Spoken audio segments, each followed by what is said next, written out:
Hi అండి, welcome back to my channel stay with Bindu. ఈరోజు మీకోసం ఒక సింపుల్ హెల్దీ ఐస్ క్రీమ్ని ఎలా ప్రిపేర్ చేసుకోవాలో తెలుసుకుందామండి. దానికన్నా ముందు నా ఛానల్ని సబ్స్క్రైబ్ చేసుకోండి, లైక్ చేయండి, షేర్ చేయండి, కామెంట్ చేయండి. ఈ ఐస్ క్రీమ్ కోసం నేను మక్కాని యూస్ చేస్తున్నాను. ఒక 1 కప్ దాకా మక్కాని యాడ్ చేసుకొని దీంట్లోనే ఒక 100 గ్రామ్స్ దాకా జీడిపప్పు యాడ్ చేసుకున్నాము. దాంతోపాటు ఒక 100 గ్రామ్స్ దాకా బాదం పప్పును కూడా మనం యాడ్ చేసుకున్నామండి. ఇట్లాగా డ్రై ఫ్రూట్స్ యాడ్ చేసుకున్నాక నేను ఇక్కడ డేట్స్ తీసుకుంటున్నాను. ఇవి బ్లాక్ డేట్స్ అండి. దీంట్లో మనం షీట్ తీసేసి దీన్ని మినిమం ఒక 10 దాకా యాడ్ చేసుకుంటే సరిపోతుందండి. మీ దగ్గర బ్లాక్ లేకపోతే నార్మల్ డేట్స్ అయినా యాడ్ చేసుకోవచ్చు. ఇది నేను చాక్లెట్ ఫ్లేవర్తో ప్రిపేర్ చేయాలనుకుంటున్నాను కాబట్టి కోకో పౌడర్ని యాడ్ చేస్తున్నాను, ఒక 1 టేబుల్ స్పూన్ దాకా. ఇదంతా అండి కోకో పౌడర్ మన చాక్లెట్ ఫ్లేవర్ కోసం, లేదంటే మీరు చాక్లెట్ అయినా యాడ్ చేసుకోవచ్చు. దీంట్లోనే ఒక 2 టేబుల్ స్పూన్ దాకా హనీ యాడ్ చేసుకుందామండి. ఇట్లాగా మనం హనీ అంతా యాడ్ చేసుకున్నాక అండి, మనం దీంట్లో వేడిగా ఉన్న పాలు లేదా గోరువెచ్చగా ఉన్న పాలని మనం దీంట్లో ఈ డ్రై ఫ్రూట్స్ అన్నీ మునిగేంత దాకా మనం పోసుకుంటే సరిపోతుందండి. మీకు క్వాంటిటీ అనేది అవసరం లేదండి. మన మక్కాన్ ఉంది కదా, అది కొంచెం మునిగే అంత దాకా మనం సోక్ చేసుకుంటే సరిపోతుంది.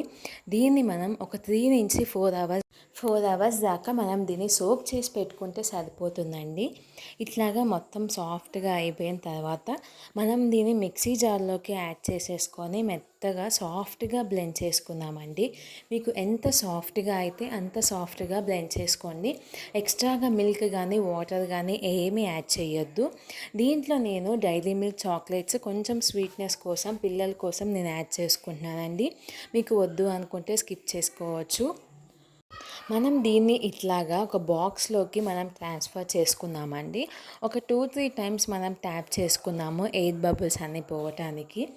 దీంట్లో నేను ఇంకొంచెం గార్నిష్ కోసం అండి చాకో చిప్స్ని యాడ్ చేసుకుంటున్నాను.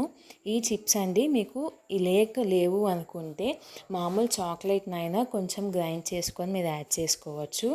ఇది ఆప్షనల్ అండి, మీరు కావాలనుకుంటే అడ్జస్ట్ చేసుకోవచ్చు.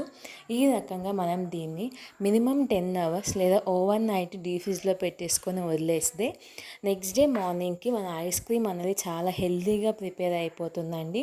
మీరు ఎనీ టైం దీన్ని తినడానికైనా మీరు బాగా ఇష్టపడతారు.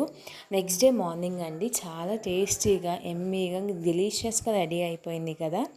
మనం దీన్ని ఇప్పుడు సర్వ్ చేసుకొని చాక్లెట్ సూప్తో మనం దీన్ని గార్నిష్ చేసుకొని తింటే చాలా టేస్టీగా ఉంటుందండి.